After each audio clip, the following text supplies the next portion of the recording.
Memasuki bulan Ramadan, harga sejumlah bahan pangan melonjak. Di beberapa daerah kenaikan bahkan lebih dari 100%. Bagaimana cara menjaga harga pangan tetap terjangkau di bulan Ramadan ini? Adakah langkah antisipatif yang bisa dijalankan otoritas terkait? Kami akan diskusikan ini bersama dengan para narasumber, bergabung lewat sambungan dalam jaringan anggota Komisi 6 DPR RI dari fraksi Partai Demokrat Herman Khairon, serta pengamat pertanian dari Center of Reform on Economics atau KOR Eliza Mardian. Selamat pagi semuanya dengan Tifal di sini. Halo, Selamat pagi Mas Tifal. Terima kasih semua sudah bergabung bersama kami di Studio Kompas TV kali ini.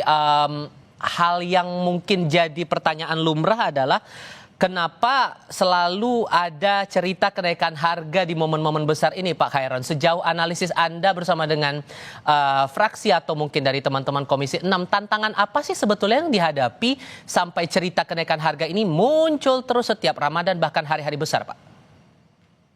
Iya, hukum besinya tentu supply demand ya. Jika memang supply-nya banyak, ya demand-nya tetap, ya harga akan lebih stabil. Tetapi kalau demand-nya meningkat, kemudian supply-nya tersendat, ya ini akan menyebabkan implikasi terhadap harga. Dan tentu supply itu juga sangat bergantung beberapa aspek. Misalkan aspek produksi, apakah secara produksi betul-betul sudah aman dan mencukupi. Ini beberapa hal yang tentu kami dapat informasi dari Kementerian Perdagangan, utama minggu lalu telah rapat dengan Kementerian Perdagangan bahwa seluruh komoditas strategis dan bahan pokok ini cukup gitu ya. Nah kalau cukup, apakah pertanyaan selanjutnya distribusinya lancar atau tidak gitu. Nah ini kan juga menjadi pertanyaan. Nah bahkan juga iklim juga sangat mempengaruhi.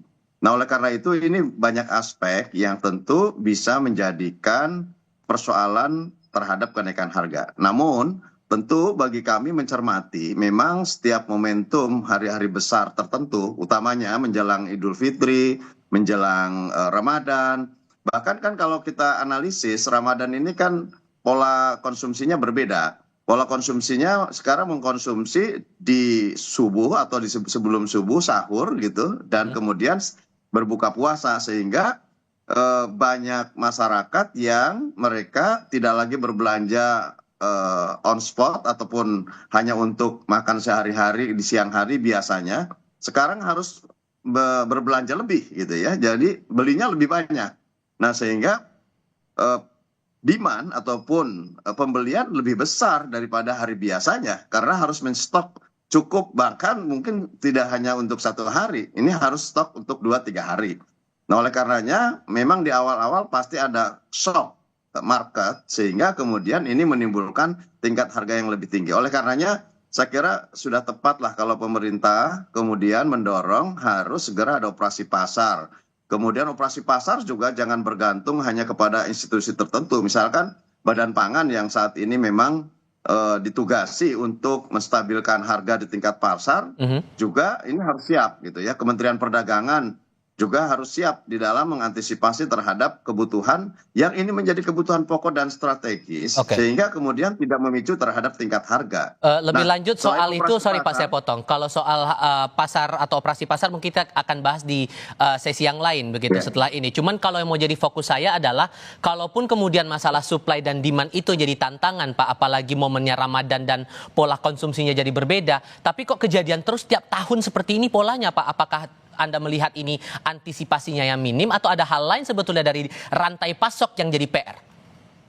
Nah, yang kedua sebetulnya ini aspek psikologis ya. Ini seperti menjadi tradisi bahwa menjelang Ramadan ya, menjelang Idul Fitri, harga itu di tingkat pedagang pun dinaikkan gitu. Nah, apakah kenaikan di tingkat pedagang, di tingkat pengecer ini juga terjadi di tingkat distributor? Ini harus dicek ya. Kalau misalkan memang kenaikan di tingkat distributor, apakah kenaikan ini juga terjadi kenaikan di tingkat produksi? Karena apa? Kalau produksinya masih cukup, semestinya ya di tingkat distributor tidak perlu naik. Nah kalau di tingkat distributor terjadi kenaikan, berarti ada space yang ini dilakukan oleh para spekulan. Karena menganggap bahwa memang dalam momentum menjelang Ramadan Idul Fitri, ini masyarakat pasti beli. Pasti akan membeli lebih banyak. Nah oleh karenanya situasi ini kadang-kadang spekulan kemudian menaikkan harga dengan semaunya. dan undang-undang sebetulnya sudah melarang terhadap para spekulan yang kemudian menaikkan harga pada tingkat tertentu yang ini menyebabkan kerugian bagi masyarakat. Ini bisa ditindak secara hukum. Oleh karenanya, kalau tadi ada operasi pasar, ada beberapa institusi yang melakukan pasar murah, menurut saya penegakan hukum juga harus dilakukan sehingga penelusuran apakah ada permainan para spekulan, kemudian kenaikan tingkat harga dilakukan oleh para distributor, yang mereka sesungguhnya tidak ada alasan untuk menaikkan harga karena supply-nya cukup, ini juga bisa dikenakan secara hukum. Mbak Liza juga menangkap hal yang sama bahwa cerita soal kenaikan harga ini selalu terjadi gara-gara yang perspektif yang disampaikan Pak Khairon, atau justru Anda menangkap ada fenomena lain yang selalu muncul seperti ini? Ya, betul sekali apa yang disampaikan oleh Pak Khairon tadi ya, beberapa hal mulai dari ada peningkatan demand, supply-nya, dan juga dari rantai distribusi, serta ada struktur pasar yang membuat ada spekulan-spekulan. Nah, jadi memang kenapa harga pangan menjelang Ramadan ini selalu naik dan itu terus berulang, kok nggak diantisipasi aja oleh pemerintah dari jauh-jauh hari? Sebetulnya ini karena berbagai macam faktor. Pertama tadi ada peningkatan agregat demand, sementara dari sisi supply ini sulit mengikuti karena kan agregat demand di bulan puasa ini kan meningkat tajam ya. Sementara supply ini relatif tetap dan biasanya ini kan ada waktu panennya nih, jadi nggak bisa menyesuaikan langsung ketika ada demand shock yang meningkat seperti itu. Dan ditambah lagi ada ekspektasi para pelaku pasar, di mana ekspektasi kenaikan harga itu tadi. Nah, terus ditambah lagi dengan kondisi struktur pasar kita yang oligopolistik dan ditambah asimetris informasi pasar, sehingga kita tidak bisa mengetahui stok real yang ada di di setiap rantai pasok itu tuh berapa, sehingga nanti ngaruhnya ke harga di konsumen. Nah, terus tadi kan ada ekspektasi para pelaku pasar meningkatkan harga. Ditambah lagi komoditas pangan ini kan sifat barangnya itu inelastis. Jadi berapapun harganya itu pasti akan dibeli oleh masyarakat. Nah, sementara konsumsi selama bulan Ramadan ini polanya itu akan selalu meningkat seperti itu. Jadi momentum-momentum ini yang seringkali dimanfaatkan oleh para spekulan-spekulan untuk meningkatkan margin mereka. Nah, terus sebetulnya kenapa ini tidak bisa diantisipasi oleh pemerintah dari jauh-jauh hari terkait misalkan stoknya, padahal kan bisa aja gitu kan Hamin 2 bulan atau Hamin 1 bulan itu sudah disiapkan stoknya. Nah, ini karena infrastruktur kita kurang memadai, misalkan untuk cabai, bawang merah, daging ayam misalnya. Nah, itu kan kita infrastruktur cold storage-nya aja masih minim, sehingga kita tidak bisa menyimpan hasil panen komoditas-komoditas yang mudah busuk tadi disimpan dalam jangka waktu lama. Nah, terus juga ditambah lagi kondisi geografis kita yang menyebabkan distribusi kita menjadi mahal. Dan ini tambah lagi biaya logistik kita juga memang masih kurang efisien karena kita masih mengandalkan pengiriman jalur darat. Kalau untuk jalur darat ini jarak yang jauh gitu, ini tuh kurang efisien. Kita harusnya menggunakan jalur kereta api seperti Cina misalnya. Itu untuk jarak jauh itu relatif efisien gitu. Kalau periode musim, sorry saya potong, kalau periode musim tanam dan panen ini juga ikut berpengaruh nggak sih? Ditambah kan ada fenomena perubahan cuaca di beberapa daerah pemasok-pemasok kebutuhan yang ikut membawa pengaruh juga sedikit banyak ya Mbak. Itu juga menaruh potensi signifikan juga untuk kenaikan harga itu? Ya, betul. Jadi antara waktu panen misalkan dengan peningkatan agregat demand-nya ini nggak sama gitu. Jadi makanya itu yang menyebabkan supply tadi tidak bisa mengakomodir kenaikan demand dari masyarakat. Nah, sehingga supply di pasaran itu relatif terbatas. Nah, ketika supply ini relatif terbatas, teori supply demand kan harga akan naik gitu. Karena untuk mengantisipasi tadi kelangkaan supply tadi. Oke, nah baru kita masuk ke apa yang sedang dijalankan oleh pemerintah, terutama tim liputan kami Pak Khairon sekarang juga ikut memantau program pasar murah yang dikeluarkan oleh Kementerian Perdagangan di Gambir, Jakarta Pusat. Ini lagi kami pantau juga, termasuk di pemerintah daerah sudah melakukan beberapa operasi pasar murah dan semacamnya. Sebetulnya karena ini juga fenomena yang acap kali terjadi kalau ada muncul kenaikan harga di sejumlah kebutuhan pokok, Pak. Seberapa besar sumbangsih ini bisa memastikan daya beli tetap terjaga di mata DPR? Iya, idealnya sebetulnya posisi pasar itu diserahkan kepada pasar gitu ya. Namun untuk menjaga terhadap kemampuan daya beli dan harga di pasar, saya kira semestinya ini tetap kita menjaga terhadap hukum besinya, yaitu supply demand. Nah, kalaupun kemudian dilakukan operasi pasar, kemudian pasar murah di mana-mana, sebetulnya itu kan sebuah gerakan mitigasi saja terhadap situasional. Idealnya sebetulnya kita harus bisa mampu menciptakan terhadap kondisi harga yang ideal sesuai dengan kemampuan dan daya beli masyarakat. Ini yang harus dipertahankan. Caranya bagaimana? Kita sudah ada sebetulnya neraca komoditas ya. Dari neraca komoditas kan bisa kita kaji, kita bisa menetapkan sebuah pilihan-pilihan kebijakan yang tentu ini kalau produksi dalam negeri cukup. Nah, kalau cukup ya kita tidak boleh impor misalkan. Karena mencukupi dengan impor nanti malah mengganggu harga di tingkat produsen. Petani kasihan. Kalau petani produksinya atau produknya dijual dengan harga murah kan kasihan, jadi tidak memiliki keuntungan. Nah, bagaimana menyeimbangkan harga di tingkat pasar? Bisa juga misalkan memangkas terhadap mata rantai. Dan rata-rata mata rantai perdagangan di Indonesia ini terlalu panjang. Nah, oleh karena itu, andai kata nanti ke depan Koperasi Desa Merah Putih, Koperasi Kelurahan Merah Putih yang digagas oleh Presiden Prabowo Subianto sudah bisa dijalankan dengan baik, ini bisa menjadi checkpoint untuk distribusi terhadap kebutuhan bahan pokok. Dan ini menurut saya akan sangat menolong ya, akan sangat menolong membantu terhadap pemangkasan biaya distribusi. Sehingga nanti biaya di pasarnya akan lebih murah.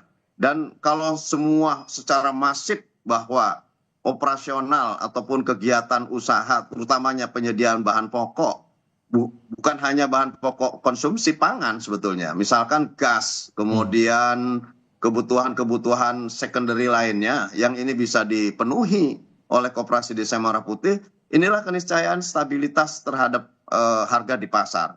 Dengan kemudian kemampuan yang harus dirancang secara terencana dan baik oleh pemerintah, oleh negara, sehingga betul-betul kemampuan daya beli masyarakat bisa sesuai atau relevan dengan harga yang dibutuhkan pada setiap bahan pokok di wilayahnya masing-masing. Dan selama ini Anda melihat operasi pasar atau pasar murah di momen-momen besar seperti Ramadan yang berlangsung beberapa waktu ke belakang sudah tepat sasaran atau belum, Pak? Ini kan hanya kegiatan temporer. Kalau apakah ini ditanyakan ini sebagai kegiatan yang tepat sasaran atau tidak, menurut saya tepat. Karena memang harus ada intervensi pasar gitu. Bagaimanapun ketika harga sangat tinggi, kemudian supply mungkin agak terbatas, ya harus ada intervensi, harus ada operasi pasar yang memungkinkan ini bisa menurunkan harga. Sehingga kemudian harga bisa menyesuaikan terhadap daya beli masyarakat. Nah, ini sudah tepat gitu. Tapi kan ini kegiatan temporer. Sampai kapan misalkan dilakukan? Tetapi idealnya bahwa secara konsisten bahwa negara menyiapkan berbagai institusi, berbagai instrumen supaya tidak kemudian terjadi fluktuasi harga di luar harga psikologis yang tentu ini bagi masyarakat sangat memberatkan. Misalkan karena adanya spekulan, karena menjelang Idul Fitri atau menjelang Ramadan harganya dinaikkan ya di tingkat media atau di tingkat perantara. Nah, ini yang harus dijaga gitu. Sehingga kalau ada instrumen dan infrastruktur negara yang sampai kepada menjamin terhadap tingkat konsumen, saya kira ini yang harus ke depan betul-betul dijaga. Dan Koperasi Desa Merah Putih saya kira bisa menjadi instrumen itu. Selain tentu Bulog yang saat ini memiliki gudang, memiliki infrastruktur sampai ke tingkat kabupaten kota di seluruh Indonesia, ya perannya harus diperkuat. Perannya harus ditambah, bukan hanya menjaga beras, tapi menjaga 9 bahan pokok seperti di era sebelumnya. Dan kemudian juga ada instrumen lain yang menurut saya ini penting, Badan Pangan Nasional sebagai regulator untuk bagaimana menghitung terhadap kebutuhan masyarakat, terutama kebutuhan pokok dan pangan. Ini juga harus betul-betul tepat cara menghitung, tepat cara mendistribusi, tepat cara memberikan keseimbangan harga di pasar. Baik. Dan yang paling penting sekali lagi saya bilang instrumen hukum. Instrumen hukum harus juga bekerja untuk bisa melihat apakah ada permainan tidak di tingkat kartel. Apakah Oke. ada kartel nggak di sini? Mhm. Apakah ada nggak spekulan yang mengganggu terhadap harga? Kan ini undang-undangnya sudah mencukupi untuk bisa melakukan tindakan hukum seperti ini. Oke, nah kalau dari analisis Anda Mbak Liza soal pola operasi pasar, operasi murah yang berjalan untuk momen-momen besar seperti Ramadan atau Lebaran, selama ini yang Anda lihat yang biasanya di drop atau dilakukan di pasar induk itu bisa diubah lagi karena kan ini harus ada pihak-pihak semua yang merasakan dampak dari kenaikan harga itu bisa tersentuh, apalagi kalangan menengah bawah yang umumnya nggak langsung belanja ke pasar induk. Untuk pola distribusi atau pelaksanaan operasi pasar ini ada yang perlu disesuaikan nggak kira-kira? Iya betul sekali. Jadi memang kita yang harus jadi prioritas pemerintah saat ini adalah menjaga daya beli masyarakat terutama kalangan menengah bawah. Apalagi mereka ini kan 50-60% dari total pengeluaran itu untuk membeli bahan makanan. Jadi ketika ada kenaikan harga di bahan makanan, mereka akan mengurangi untuk porsi belanja non makanan lainnya gitu. Jadi karena untuk memenuhi kebutuhan, pangannya, dulu gitu. Dan untuk operasi pasar sejauh ini pemerintah relatif sudah baik, tapi memang masih belum bisa menjangkau lebih luas masyarakat lagi. Nah, karena kan sekarang ini operasi pasar banyaknya di pasar induk. Nah, sementara pola belanja masyarakat kalangan menengah bawah mereka ini biasanya belanjanya itu, dengan volume kecil dan juga jarak terdekat dari rumahnya mereka, karena agar tidak, mengeluarkan lagi biaya, ongkos gitu kan, transportasi. Nah, jadi lebih baik pemerintah ke depan itu memperbanyak titik-titik untuk operasi pasar. Jadi seperti SIM keliling. Jadi misalkan di pasar tertentu yang, di situ banyak kalangan menengah bawahnya, di situ dilakukan operasi pasar dan itu intens seperti itu dan tidak hanya beberapa waktu aja tapi misalkan setiap hari selama Ramadan. Nah, jadi kan dengan adanya gerakan operasi pasar yang ini sebetulnya tidak hanya melibatkan pemerintah pusat atau daerah ya, tapi ada institusi lain misalkan seperti waktu itu pernah Bank Indonesia pernah melakukan operasi pasar gerakan pangan murah Mhm. gitu. Di Jawa Tengah waktu itu kan. Nah, jadi ini sebetulnya bisa yang diajak oleh pemerintah untuk melakukan operasi pasar di setiap daerah di Indonesia dan, ini harus intens, waktunya setiap hari dan, setidaknya ini akan membuat masyarakat terutama kalangan menengah bawah ini mereka terbantu gitu karena ada bahan pangan yang relatif murah, terjangkau karena memang disubsidi oleh pemerintah Oke. atau lainnya seperti itu. Oke, tapi di sisi lain kalau saya mengutip pernyataan dari Kepala Biro Hubungan Masyarakat Kemendak, Nimade Kusuma Dewi, selain melakukan pasar murah itu tadi Mbak, ada beberapa upaya lain untuk mengoptimalkan kondisi yang ada sekarang ini dengan mengoptimalkan SPHP, meningkatkan pasokan melalui fasilitas distribusi komoditas dari wilayah produksi ke sentra konsumsi, sampai mendorong percepatan realisasi importasi untuk komoditas tertentu yang masih butuh pasokan dari luar negeri. Yang mana menurut Anda yang kayaknya realistis untuk melihat fenomena atau kebutuhan yang ada sekarang untuk bisa dijalankan oleh otoritas terkait? Ya, jadi sebetulnya tadi strategi-strategi tadi itu adalah quick wins. Jadi itu untuk hanya, bersifat jangka pendek ya. Nah, tapi kan sebetulnya persoalan yang tadi diceritakan di awal itu kan fundamental kan, karena Mhm. struktur pasar kita yang oligopolistik, rantai distribusi kita yang masih panjang, bagaimana kita bisa menekan margin di setiap, memotong rantai pasoknya. Dan biaya logistik, terus juga infrastruktur untuk cold storage, pergudangan dan lainnya dan serta ketersediaan data tadi agar tidak terjadi asimetris informasi pasar. Nah, sebetulnya strategi-strategi misalkan seperti operasi pasar, percepatan kuota impor segala macam. Nah, itu tuh ada bersifat jangka pendek. Nah, misalkan untuk bawang putih itu kan kita 95% impor ya eh, dari luar negeri gitu kan. Nah, apakah percepatan impor ini bisa menjadi salah satu solusinya? Ya sebetulnya itu harusnya dilakukan dari, awal tahun atau misalkan di akhir tahun sebelumnya gitu, Mhm. bukan sekarang ini. Karena kan proses importasi kan tidak semudah kita seperti membeli, di marketplace gitu kan. Mhm. Karena memang ada butuh proses pengantaran yang berbulan-bulan atau berminggu-minggu gitu. Jadi memang ini harusnya dilakukan sejak, akhir tahun karena sebetulnya pemerintah harusnya bisa mengestimasi kira-kira kebutuhan, bahan pokok menjelang, Ramadan ini tuh berapa. Nah, jadi kan setidaknya ketika bisa mengestimasi berarti kan ada, strategi-strategi yang dilakukan jauh-jauh sebelum hari H. Karena kalau sudah saat seperti sekarang ini nggak bisa percepatan kuota impor yang nanti datangnya kan berapa bulan kemudian. Baik. Jadi itu juga kurang tepat seperti jadi ya yang paling tepat saat ini adalah pertama tadi operasi pasar, yang kedua adalah, eee, penegakan hukum di mana ketika ada spekulan-spekulan itu ditegakkan hukumnya dan mereka diberikan efek jera. Oke. Dan yang ketiga adalah pengawasan di setiap rantai pasok tadi gitu kan. Jadi memang ini harus kerjasama antar stakeholder agar bisa menjaga harga pangan sehingga tidak terjadi harga yang begitu bergejolak Oke. gitu tinggi kenaikan. Pak Khairon, terakhir untuk Anda, sejauh mana Anda yakin bahwa penegakan hukum bagi para spekulan yang main-main harga yang membuat akhirnya ngaruh ke harga di tingkat konsumen ini bisa betul-betul ditindak, Pak? Ini kan Ramadan dan Idul Fitri kan bukan hanya tahun ini, tahun sebelumnya, dan sebetulnya punya pengalaman panjang kita. Dan ini harusnya dijadikan kesiapan penuh dari pemerintah.